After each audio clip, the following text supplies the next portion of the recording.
ఈ స్కూలు చాలా నెల రోజులు దాటింది. ఫస్ట్ నాడు వైలు డిరెస్లు వంచి పోరలను ఖుషి చేసిండ్రు. టీచర్లకు ప్రమోషన్లు ఇస్తే కొందరు స్కూల్ అసిస్టెంట్లు, ఇంకొందరు హెడ్ మాస్టర్లు అయినరు. ఇక సార్లు మేడాలకు ట్రాన్స్ఫర్లు అయితే ఈ బడికెళ్ళి ఏరే బడికి పోతున్నారు. అటు మూసేసిన సర్కార్ బళ్ళు తెరుస్తామని సాటింపేసిరి. మరి పాఠాలు చెప్తానికి పంతులు కూడా కావాలి కదా, గా పని చాలైంది ఇయాల్టికెళ్ళే.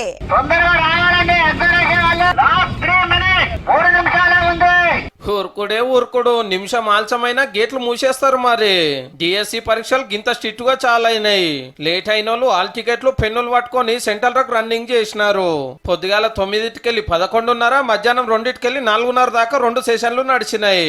2.5 లక్షల మంది ఆగస్టు 5 దాకా ఎవరికి ఇచ్చిన డేట్ల ప్రకారం వాళ్ళు ఎగ్జామ్ రాస్తారు.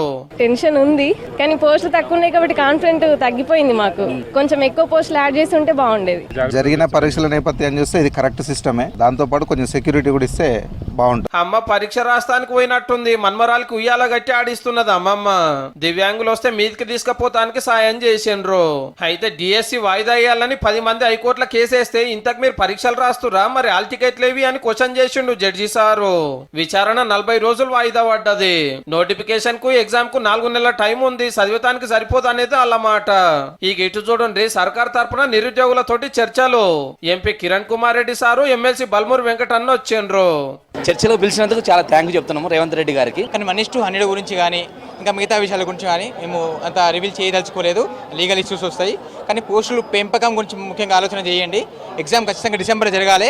పోస్టులు కూడా పెంచి ఎగ్జామ్స్ డిసెంబర్లో కండక్ట్ చేయాలని మేము అందరం గవర్నమెంట్ ని రిక్వెస్ట్ చేస్తున్నాం. జాబ్ లకు ప్రిపేర్ అవుతున్న వాళ్ళు చెప్పినవన్నీ నింబలంగిన్నారు. మనోళ్ళ డౌట్లు డిమాండ్లను తీసుకొని పోయి సీఎం సార్ కి చెప్తారటిగా.